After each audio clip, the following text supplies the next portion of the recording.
Yo, what's up, guys? It's your boy Franklin, and today I kind of want to make an interesting video. I haven't really uploaded recently. It's been like about 4 or 5 days. Uh, but pretty much like after the Spectre Suspect test, I was kind of like worn down and kind of not in the mood of playing Mons in a while, which usually happens after Suspect test because it's very stressful to get Rex. And playing against the most dumbest archetype teams ever, and just it's kind of like winning the Super Bowl, man. You don't want to play football for like the next couple months or so. That's just how it is. But anyways, guys, today we're gonna talk about some Pokemon hot takes. I kind of want to make this series, just something that I've noticed that not a lot of people are talking about. So I kind of want to make Pokemon hot takes, battle, uh, I guess battle mechanic wise or competitive wise, I should say. One of the hot takes that I've seen is that heavy duty boots, the item that was introduced in Gen 8, a pretty much meta game defining item, is considered broken. I think that's kind of a hot take from my personal opinion because you can look at it both ways, and while both arguments from the yes and the no portion make valid arguments, I do think that heavy duty boots isn't necessarily broken, but it actually creates a new metagame. And what I mean by that is that it diversifies a lot of offensive potential. Pokemon that used to die to Stealth Rocks all the time now become a lot more viable and have a lot more potential into doing what they do best in a metagame. So in order to understand heavy duty boots and its functionality, you have to go back to Gen 7. And Gen 7 I believe was the turning point for hazards. Now obviously Stealth Rock has been around since Gen 4, and we've seen hazard stacking become a thing since even Gen 3 when spikes. I'm technically since Gen 2 when spikes became an actual move, and hazard stacking became extremely prominent in the Gen 7 metagame where we've had even hell we had Ash Greninja T spike. Not sorry, we had actually regular Greninja T spiking. We have Ash Greninja spiking. We have Lando Rocks. We had Toxapex T spikes. We've had Ferrothorn, both rocks and spikes. Pokemon like that were the ones that, and I'm gonna talk specifically about OU because OUs were that certain playstyle was very prominent, and your offensive threats get worn down very easily without having immunity to such items unless you were like Magic Guard or levitating to avoid T spikes and spikes. Every Mon was susceptible to a certain hazard. I think Stealth Rock was pretty much like no one's going to be able to avoid that no matter what. And Stealth Rock was kind of the reason why a lot of Pokemon, particularly fire types and ice types, were not necessarily completely viable because they were basically taking hits every time they come in and out. And obviously, every time you saw ice and fire types on opposing teams, you were kind of required to have hazard removal. This is partially kind of the reason why um, the Mega Charizards, both X and Y, kind of fell off of usage. Obviously, that wasn't necessarily the biggest reason why, because of rocks and hazards, but the rise of Fat as well and other metagame trends were the reason why they kind of like not disappeared, but they decreased in viability, efficiency against tougher competition.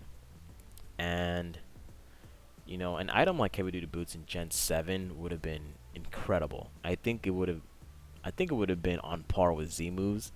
But I don't really necessarily think that boots will be broken at that time, especially with Z moves around.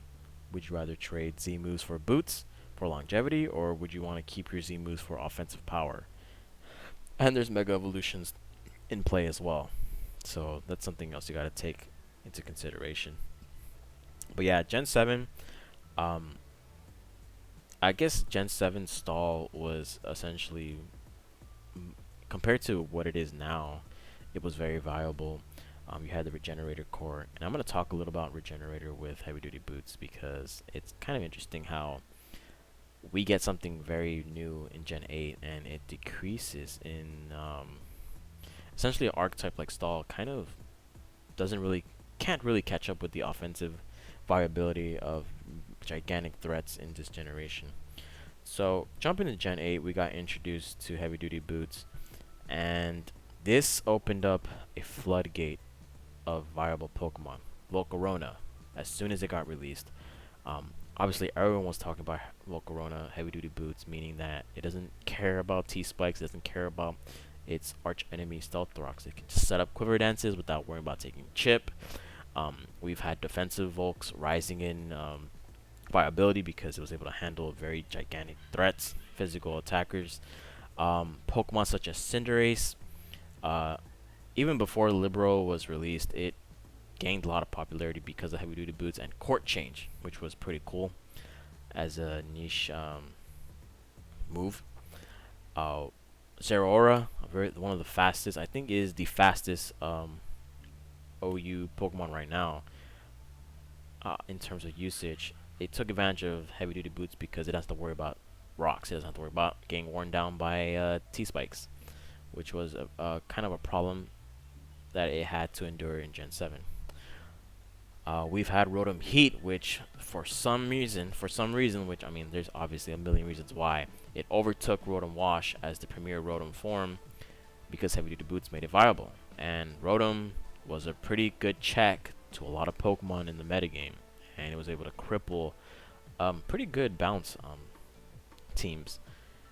Then we have Dragapult. Dragapult heavy duty boots, meaning that one of the second fastest Pokemon in the tier was able to take advantage of not getting T-spiked or Stealth Rock to hell and back, and it was just able to be offensive whenever it wants to. Heavy duty boots was usually paired with Thunder Wave and Hex, just to spam the hell out of other opposing teams and just be annoying. Pokemon such as Pheromosa, which obviously before it got banned, heavy duty boots with Rapid Spin. Now this was pretty cool, because the biggest problem with Pheromosa back then, I mean obviously got banned, but one of the biggest problems with Pheromosa is that being worn down by spikes and rocks and T-spikes meant that it was susceptible to revenge killers. Not anymore in this generation when you have access to Rapid Spin. And the fact that Rapid Spin gives you +1 speed and had a higher base power meant that heavy duty boots was a pretty phenomenal partnership that Pheromosa was able to take advantage of. And I'm sure a lot of other Pokemon that have like Defog and or any hazard removal paired with heavy duty boots was just incredible. Like Rotom. Rotom was able to take advantage of that as well. Corviknight, even though Corviknight doesn't run heavy duty boots, means that it doesn't have to worry about Stealth Rocks.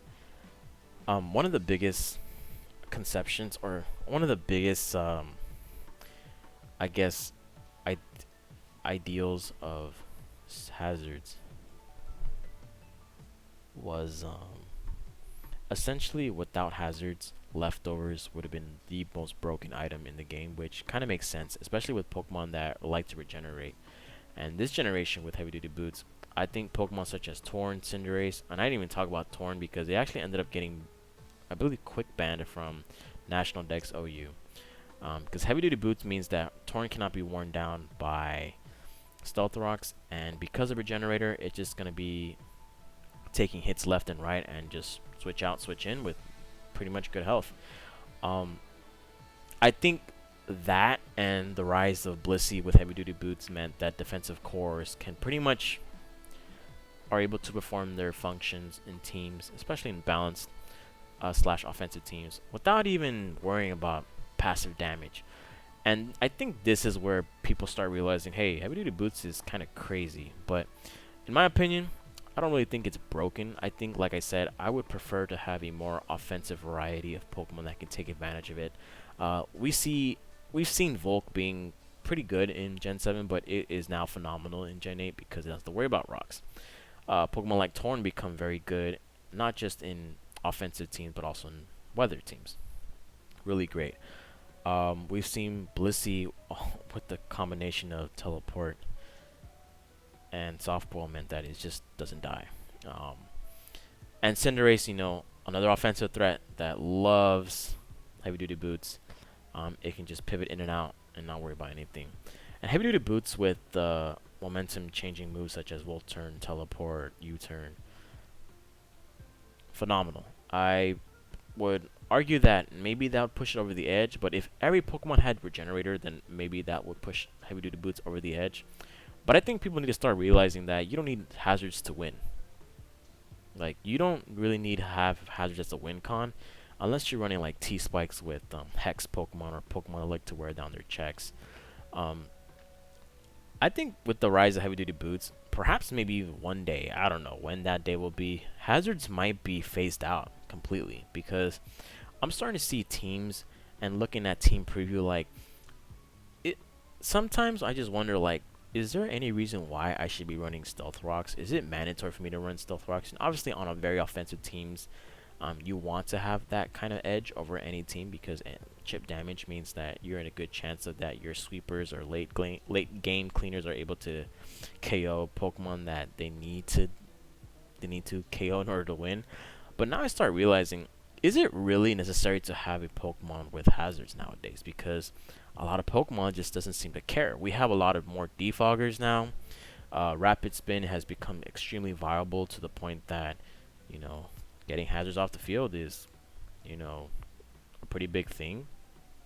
Perhaps, maybe, I don't know. Like, I'm starting to see to me personally, like, I never really needed spikes or stealth rocks to win games, because of my offensive threats can manhandle potential balanced stall cores. But anyways, guys, hope you guys enjoy this video. Just something I wanted to create. Maybe I should start doing a series of Pokemon hot takes, and the hot take of today, of course, was, are heavy duty boots broken, or they are broken? Let me know your opinion in the comments, and yeah, have a blessed day. See ya.